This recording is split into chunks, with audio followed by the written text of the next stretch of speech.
जय जौहर संगवारी हो। मैं अपन के संग ललिता चक्रधारी और आप मन देखा तो न्यूज प्लस 21। चले एक नजर डालथन देश विदेश और राज्य के 10 बड़े खबर में। छत्तीसगढ़ विधानसभा चुनाव ला लेके कांग्रेस के पहली लिस्ट 18 सितंबर के आई। देर रात तक स्क्रीनिंग कमेटी के बैठक में हुई मंथन, नाम पर नहीं बन पाई सहमति।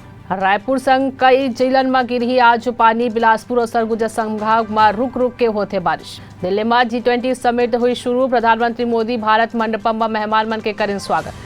आंध्र के पूर्व मुख्यमंत्री चंद्रबाबू नायडू अरेस्ट। बेटा नारा लोकेश ला CID हलीस हिरासत में। राष्ट्रपति द्रौपदी मुर्मू G20 नेता मन बर डिनर होस्ट कर ही एमे विदेशी मेहमान के अलावा देश के जम्मो बड़े राजनेता शामिल हुए। यूरोप दौरा के तीसरा दिन राहुल गांधी फ्रांसीसी सांसद मन के संग कर ही बैठक।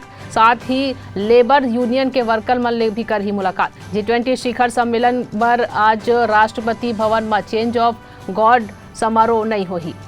रांची में ईडी झारखंड के CM हेमंत सोरेन ला तीसरा बार समन जारी करिस। आज फिर होही पूछताछ। मालदीव में नवा राष्ट्रपति के चुनाव पर आज होही मतदान। प्रियंका गांधी 10 सितंबर के राजस्थान के टोंक में एक रैली ला करी। ऐसे तमाम जानकारी लगातार अपडेट रहे पर देखा तो न्यूज प्लस 21 आप मन के हक के बाद।